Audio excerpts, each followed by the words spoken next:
Hello everyone, welcome back to my channel Hannah spoken English. ఈ వీడియోలో చెట్లు మొక్కలకి సంబంధించిన మాటలు అంటే పూత పూయడం, పిందెలు వేయడం, కాయలు కాయడం లాంటి మాటలు ఇంగ్లీష్లో ఎలా చెప్పాలో చూద్దాం.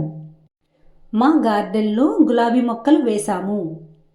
We planted rose plants in our garden. We planted rose plants in our garden. లేదా మేము గార్డెన్లో కూరగాయలు పెంచుతున్నాము అని చెప్పాలంటే We are growing vegetables in our garden. We are growing vegetables in our garden. ఇప్పుడు మీ క్వశ్చన్, మా గార్డెన్లో ఆకుకూరలు పెంచుతున్నాము. సో దీన్ని ఇంగ్లీష్లో ఎలా చెప్పాలి కామెంట్ సెక్షన్లో తెలియజేయండి. మొక్క గుబురుగా పెరిగింది. The plant has grown thick. The plant has grown thick.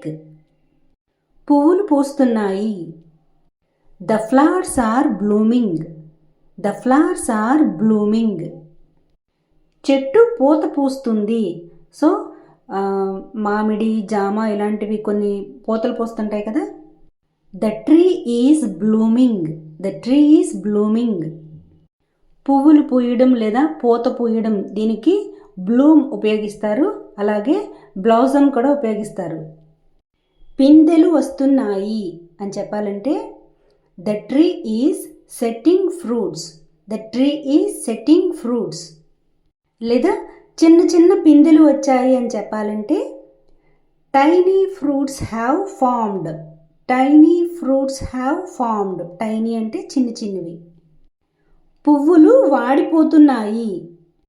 The flowers are wilting. The flowers are wilting. లేదా ఆకులు వాడిపోతున్నాయి అంటే The leaves are wilting.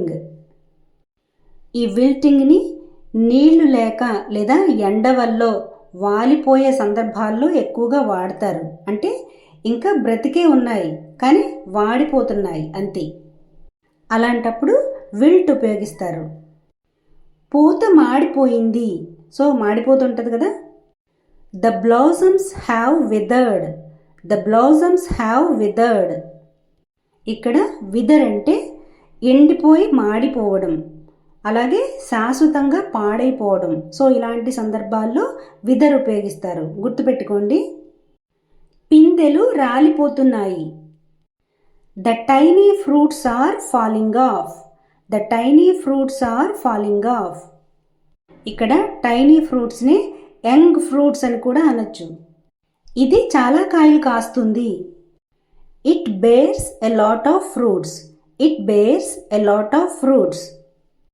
చాలా పువ్వులు పూస్తుంది అని చెప్పాలంటే It gives a lot of flowers. It gives a lot of flowers. చెట్టు బాగా కాయలు కాసింది. The tree is full of fruit. The tree is full of fruit. ఇవి పండుతున్నాయి. They are ripening. They are ripening. ఇవి కుళ్ళిపోయాయి. They are rotten. They are rotten. So a quick recap చూద్దాం. పువ్వులు పూయడం అంటే బ్లూమ్.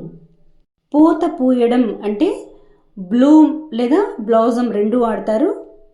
పిందెలు వేయడం అంటే సెట్ ఫ్రూట్. కాయలు కాయడం అంటే బేర్ ఫ్రూట్. వాడిపోవడం అంటే విల్ట్ లేదా విదర్. ఇవి సందర్భాన్ని బట్టి ఉపయోగిస్తారు. సో గైస్, ఇదండి రోజు class. Thanks for watching and see you in the next video.